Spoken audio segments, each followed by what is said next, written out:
Welcome back to the channel, Farmer Training Solutions. So today I'll be talking about professionalism in pharmacy.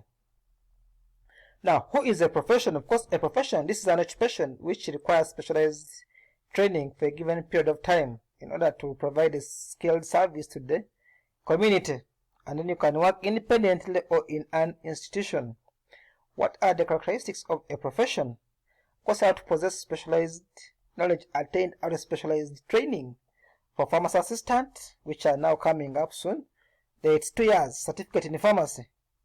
We have pharmacy technicians, 3 years. Pharmacists or bachelors in pharmacy, it is 4 years or 4 years and a half in some universities. Then we also have doctor in pharmacy, which is 6 or 7 years and more. Now, it should render a specialized service essential to the community. It should be bound by ethical code of conduct. Should be organized into an association, and of course, a professional should earn a living from his or her profession. Now, let me talk about the pharmacy oath in brief. This is the oath of allegiance to the profession and is a formal declaration of a pharmacy profession. This is just a symbolic step in the professional socialization process, and every pharmacy professional is supposed to take an oath. This can happen during graduation ceremonies or at the time of gaining registration certificate.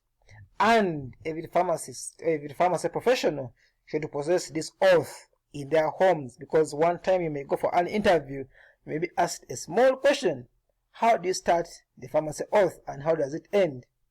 And you say, I've forgotten. So ensure at least you have a copy and you read it. It is good to know the oath. Of course, started with the Hippocratic oath and it progressed further. Nurses have their own oath, the Nightingale oath, even other professions have their own oath. Now, it starts like, as a pharmacy professional, I vow to serve humanity and support my professional ideals and commitments, blah blah blah, and ends like, in taking this solemn oath or making this promise, I honor those who have supported my development as a pharmacy profession and commit myself never to act in a manner that's contrary to those vows. Of course, a professional is someone who is practicing the profession or the occupation, and they possess specialized skills of the profession. There is continuous in-service training. They are part of a profession. Me, I'm proud to be a pharmacist. Accountability, leadership, trustworthiness, creativity, and innovation. Now, a pharmacy professional, you have to be creative and innovative in the changing world. If you don't be creative and innovative, you're having a problem. One can start sanitizers, then you grow to herbals. You can also do online teaching like me. You can, there's a booming market which is coming up soon called online pharmacies. Though we are still having issues with regulation, but NDA may be coming up with how to regulate it. So you should be innovative. And of course, any professional should show ethical in decision making, should be ethical in decision making. And professionalism, you are demonstrating the characters of a profession. And of course, in class it's difficult to learn professionalism, but you can learn it later on during the time, especially mostly from senior colleagues. Tenets of professionalism, or the principles of professionalism. One is altruism and responsibility, integrity and honesty, respect for others, professional presence. Are you showing professional presence? That when you are somewhere, your skills are not. You should be professional stewardship, should take this profession further. Commitment and dedication to excellence, especially in our professional services. Professional misconduct. Now, the PDA Act 1971, at the end of it we have around 13 or 14 points about professional misconduct. You can find them in the PDA Act. Me, I will talk about what is in the penal code, because these are not taught in school, and this you should know about the penal code. Now, corruption and embezzlement is in the penal code. If you are corrupt, they give you money to buy drugs for you are doing something else. Smuggling of drugs. Now, smuggling of drugs may not be affected directly. However, there are some people who smuggle these drugs into the country.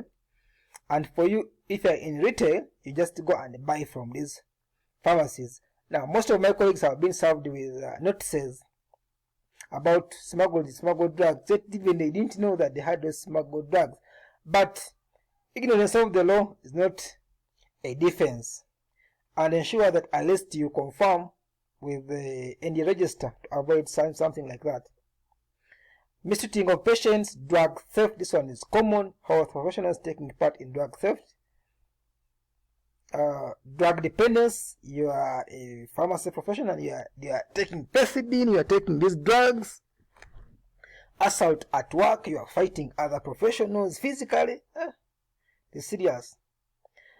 Absconding with duty with no reason, excessive alcohol consumption, indecent dressing, late at work, improper language, not honoring commitments, and very many other misconducts.